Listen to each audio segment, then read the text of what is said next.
বাংলাদেশ সংখ্যালঘু শূন্য হতে যাচ্ছে। কেন এটা আমার মনে হয়, অনেকে প্রশ্ন করেছেন যে কেন আমার মনে হয় যে বাংলাদেশ সংখ্যালঘু শূন্য হতে যাচ্ছে। এটা অনেক সাংবাদিক, কয়েকজন বুদ্ধিজীবী, এমনকি কয়েকজন অধ্যাপক আমাকে বলেছেন যে ফরিদ, আপনার এটা কেন মনে হয় বাংলাদেশ সংখ্যালঘু শূন্য হবে। অনেক সাংবাদিক আমার কাছে জানতে চেয়েছেন, অনেক সংখ্যালঘু ব্যক্তি তারাও আমাকে সংখ্যালঘু সম্প্রদায়ের নারী পুরুষ অনেকে আমাকে প্রশ্ন করেছেন, দেশে এবং বিদেশে বসবাস করা লোকজনেরা। এছাড়া মুসলমানদের মধ্যে যারা প্রগ্রেসিভ তারাও প্রশ্ন করেছেন, এমনকি মুসলমানদের মধ্যে যারা প্রগ্রেসিভ নন, কট্টর, তারাও আমাকে প্রশ্ন করেছেন কেন আমি এই কথা বলি।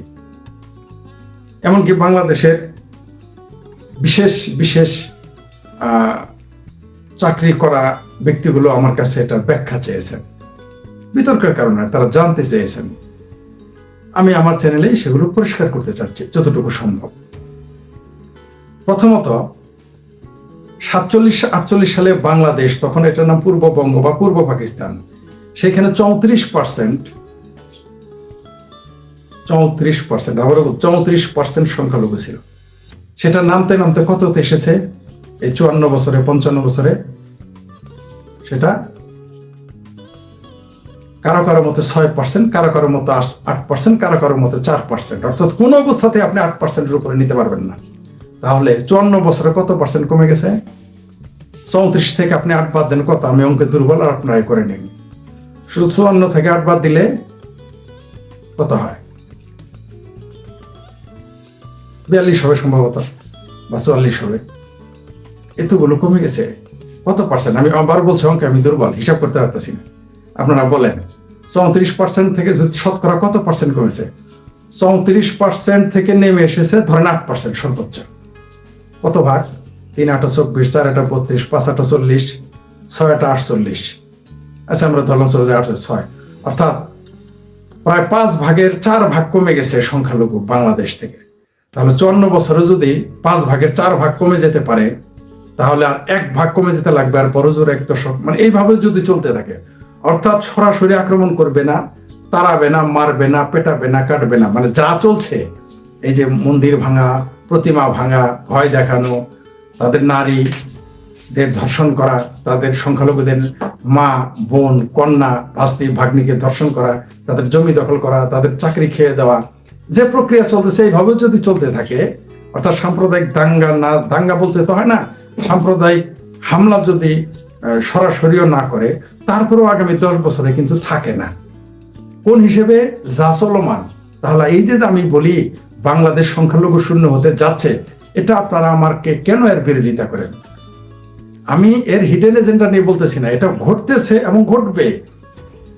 অর্থাৎ 54 বছরে যদি 5 ভাগের 4 ভাগে নেমে আসে সংখ্যালঘু, তাহলে ওই হিসেবে আর 1 দশকে, মানে আগামী 10 বছর, এখন 2024, অর্থাৎ 2034 সালে যেভাবে চলতেছে বাংলাদেশের সংখ্যালঘু হটানো, জামাই আদর চলতেছে, এইভাবে যদি জামাই আদর করে চলে যায়, কারণ বাংলাদেশের মুসলমানরা তো ইসরায়েলের মতো বোকা না তো, তারা বিমান হামলা করবে, মারতে যাবে, পেটাতে যাবে, হামলা করলে পাল্টা হামলা, তা না, এত খরচ তারা করবে না, এত ঝুঁকি তারা নিবে না। তারা খুব কৌশলে, পাকিস্তানের চমৎকার কৌশল এখানে চলে। দেখবেন এই দেশের বুদ্ধিজীবীরা এই ব্যাপারে কথা বলবে না, বললে তারা আপনাকে বলবে ভারতের দালাল, হিন্দুর দালাল। কিন্তু যেই দিন বাংলাদেশ সংখ্যালঘু শূন্য হয়ে যাবে, এই লোকগুলোই কিন্তু তখন দেখবেন যে আলহামদুলিল্লাহ সূরা করবে। এই সলিমুল্লাহ সাহেবরা, কোট্টায়, আমার মতো কোট্টায় আলা পড়া মুসলমানেরাও, জুব্বাদারি আলা না, কোট্টায় আলা লোকেরাও সেদিন শুকরানা নামাজ পড়বে। এটা আমি বলেছি, যেদিন বাংলাদেশ সংখ্যালঘু শূন্য হয়ে যাবে, এই কোট্টায় আলা পড়া লোকগুলো গিয়ে দেখবেন যে মৌলবীদের সাথে শুকরানা নামাজে নিচ থেকে প্যান্ট পায়জামা গুটিয়ে টাকনুর উপরে তুলে, টুপি থাকুক বা না থাকুক, অজু থাকুক বা না থাকুক, তারা সেখানে শুকরানা নামাজ আদায় করবে যে তারা বাংলাদেশকে সংখ্যালঘু শূন্য করে ফেলেছে। বিশ্বাস যাদের হয় না, আমি জানি না আমি 10 বছর বেঁচে থাকবো কিনা, তখন আপনাদের এটা নিয়ে আবার বলবো। কিন্তু আমি যদি মরে যাই, আপনারা যারা এই ভিডিও দেখবেন, এই ভিডিও যারা সংগ্রহে রাখবেন, আমি আশা করি আপনারা আমার আজকের এই রেকর্ডটা অন্তত সংগ্রহে রাখুন। আমার এই কথাটা কিভাবে সত্য পরিণত হয়, সত্য প্রমাণিত হয়, আপনাদের আগামী প্রজন্মকে জানাবেন। আর যদি আমি বেঁচে থাকি, আমার সংগ্রহ এটা থেকে, সেটা তো আমি আপনাদেরকে আবার এটা নিয়ে কথা বলবোই। আমার লজিকটা বুঝতে পারছেন তো? বাংলাদেশ কিন্তু ইসরায়েলের মতো বোম মেরে, বিমান হামলা করে, বন্দুক দিয়ে এই দেশ সংখ্যালঘু শূন্য করতেছে না। বরং এত বোম হামলা করার পরেও ইসরায়েলে কিন্তু 18% সংখ্যালঘু মুসলমান আছে। এত কিছু ঘটার পরেও কিন্তু বাংলাদেশে এত জামাই আদর, বাংলাদেশে কিন্তু মুসলমান 34% থেকে এখন নেমে এসেছে সর্বোচ্চ 8%। কারণ সম্ভবত এটা 6.5 বা 6% হবে, 8% নেই। 4% বললে আবার আমাদের সংখ্যালঘু হিন্দুরা রাগ করে, আমাকে বলে আপনি কম বলেন কেন, কম বলেন কেন। ভাই আমি কম বলাতে কি তোমার বাড়বে? বাড়াইতে পারবা? পারবা না। আগামী 2-3 বছরে চাইরে চলে আসবা, তারপরের বছরে আরো 1 কমবে, তারপরে আস্তে আস্তে নীল হয়ে যাবা। আর তোমরা ভাই যাবাই ভাই, তোমরা ঠেকায় রাখতে পারবা না। তোমরা যারা ভাই সংখ্যালঘু আছো, তোমরা মনে করছো 5 তলা বাড়ি করেছি, 3টা বাড়ি আছে, 4টা দোকান আছে, 5টা ব্যবসা আছে, আমি বড় সরকারি চাকরি করি। ভাই এই দেশ নীল হয়ে যাবে। হয় তোমাদের ধর্মান্তরিতকরণ করা হবে, অথবা তোমাদের রোড টু যশোর ধরতে হবে। আর একটা পথ আছে যেটা তোমরা কোনোদিনই পারবা না, পারলে এতদিন করো, সেটা হলো তোমরা রুখে দাঁড়াইতা, যেটা তোমরা রুখে দাঁড়াইতে পারতেছো না। এখন বলবা আওয়ামী লীগ আমাদের নির্যাতন করে, বিএনপি আমাদের নির্যাতন করে, জাতীয় পার্টি তো আমাদের পাত্তাই দেয় না, তারপরে জামাত তো পাকিস্তানেরই, তাহলে আমরা কিভাবে টিকবো? জি, এর মধ্যে টিকতে হবে তোমাকে ভাইজান, এর মধ্যে টিকে থাকতে হবে। বাংলাদেশের মুক্তিযুদ্ধ কারা করেছে? লেংটি মেরে, গামছা কাঁধে নিয়ে, গেঞ্জি গায়ে পরে, লুঙ্গি উল্টা করে, মালকসা দিয়ে যুদ্ধ করছে। তারা টিকে শিখেছে, প্রতিবাদ করেছে, প্রতিরোধ করেছে, তাই টিকতে পেরেছে। তোমরা ভাই তা চাও না। তোমরা মনে করতেছো একবার আওয়ামী লীগ আসলে তোমাদের টিকে রাখবে, বিএনপি না আটকাবে। তোমরা দোষ দিয়ে যাও, অমুক এটা করছো, তমুক এটা। তোমরা কি করছো ভাই টিকে থাকার জন্য? আমি বিশ্বাস করি যে তোমাদের কোনো উপায় নাই, তোমরা অসহায়।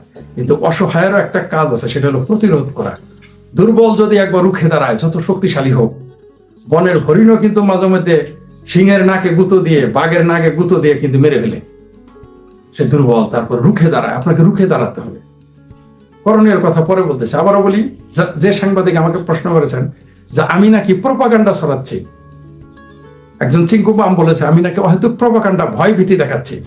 আচ্ছা, এই 34% যে থেকে 8% হলো, তখন কারা ভয় ভীতি দেখাইছিল? তখন তো কেউ দেখেন নাই, তখন কমলো কেন? আমি ভয় ভীতি কি দেখালাম? আমি সত্যটা বলতেছি, আমি ভবিষ্যৎটা বলতেছি। বুদ্ধিজীবীর কাজ কি? বুদ্ধিজীবীর কাজ হলো অতীত থেকে, যেহেতু আমি বুদ্ধিজীবী না, আমি দাবিও করি না, বুদ্ধিজীবীদের কাজ হচ্ছে অতীত থেকে শিক্ষা গ্রহণ করা এবং ভবিষ্যৎ সম্পর্কে মূল্যায়ন করা যায়। ভবিষ্যতে কি হবে? কারণ অতীতের কার্যক্রমে নির্ভর করে আমার ভবিষ্যৎ কি।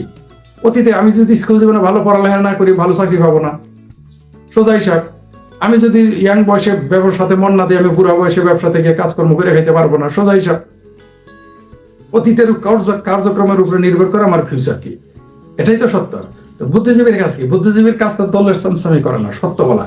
কে মানলো কে মানলো না তাতে যায় আসে না। ডক্টর হুমায়ুন আজাদ বলে যাননি যে মুসলমানদের জন্য স্কুল কলেজ বিশ্ববিদ্যালয় মানে না, তাদের মাদ্রাসাতে মানে। আপনারা দেখতেছেন না যে বুয়েটের শিক্ষকেরা কি ভাষায় কথা বলে, ঢাকা বিশ্ববিদ্যালয়ের শিক্ষকেরা কি ভাষায় কথা বলে? ছাত্রদের গুলি মারেন, ছাত্রদের কথা বাদ দেন। কি কথা বলে তারা? আপনি বুঝেন না? তিনি তো ঠিকই বলেছিলেন। তো আপনাকে বলে যেতে হবে, আপনার কথা কেউ মানুক না মানুক, আপনার কাজ তো আপনার কথা কে মানলো না মানলো তাতে যায় আসে না, কিন্তু সত্যটাকে বলে যেতে হবে। বললে কি হয়? যদি তারা আকল আসে, তখন তারা রুখে দাঁড়াবে, সেটা ভুলটাকে শুদ্ধ করে ফেলবে, বা সেই ঘটনাটা ঘটবে না।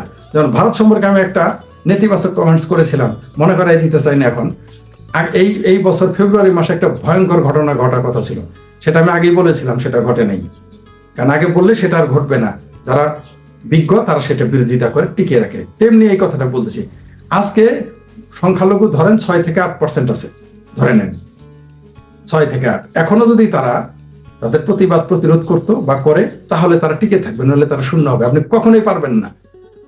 আপনি যতই বামপন্থীদের তেল মারা কথা শুনেন, আপনি যতই সংখ্যালঘু সম্প্রদায়, যতই ওই পশ্চিমবঙ্গের কিছু চিঙ্কু বামের কথা শুনেন, তারা কোনোদিন আপনার পক্ষে নিবে না, নিচ্ছে না, নিবেও না। তারা বলতেছে এগুলো রাজনৈতিক, তাই আপনাদের চলে যেতে হয়।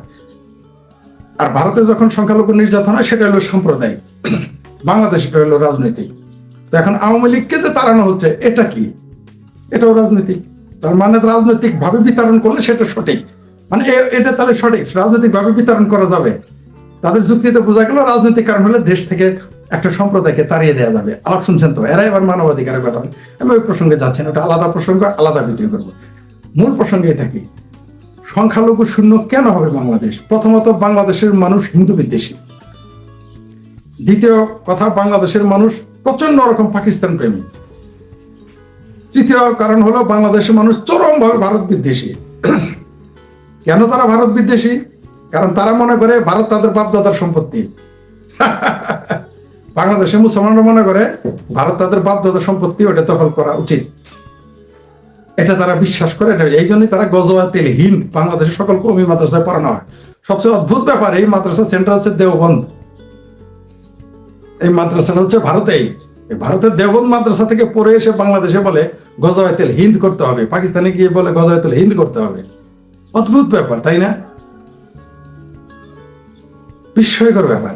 যাই হোক, বাংলাদেশের মুসলমানেরা পৃথিবীর 3 নম্বর অর্থনৈতিক শক্তি, 4 নম্বর সামরিক শক্তি যে দেশ ভারত, সেই ভারতকে গজওয়াতুল হিন্দ করার স্বপ্ন দেখে পাকিস্তানেরাও সে স্বপ্ন দেখে, কিন্তু বাংলাদেশের হিন্দুরা, সংখ্যালঘুরা বাংলাদেশের টিকে থাকার স্বপ্ন দেখে না, বরং এদের পক্ষে কথা বলে তারাও আপনার সমালোচনা করবে। অনেক হিন্দু আমার সমালোচনা, ফরিদ আপনি এটা কেন বলেন যে সংখ্যালঘু শূন্য হয়ে যাবে, কেন বারবার এই কথা বলেন?